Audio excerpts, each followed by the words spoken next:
इतने बड़े बड़े दावे इंजीनियर मिर्जा की तरह, और हालत यह है कि ठीक तरह दुरुस्त इबारत भी नहीं पढ़ सकता। ये 4 मिसालें इस वीडियो के अंदर फ़कीर ने आप हजरात की बारगाह में पेश की हैं, आपकी तवज्जो इन जानिब करवाई है। और हमने मौलवी साजिद खान साहब कोडू के दुरूस सुन रखे हैं जो कि सोशल मीडिया पर मौजूद हैं। जो इबारत को समझने वाले हैं, सर्फ नाहव को, लुगत को समझने वाले हैं, वो मौलवी साजिद खान साहब कोडू के दुरूस को समात कर सकते हैं कि किस तरह मौलवी साहब ने अपनी गुफ्तगू, अपनी वीडियोज़ में इबारत का सत्यानाश किया हुआ है। जो हशर मौलवी साजिद खान साहब कोडू ने इबारत का किया हुआ है, देवबंदी फ़िरका में मेरे ख्याल से किसी और ने ना किया हो।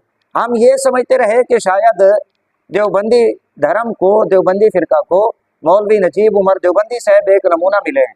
मेरे ख्याल में साजिद खान साहब कोडू नजीब देवबंदी साहब से भी एक बड़ा नमूना है।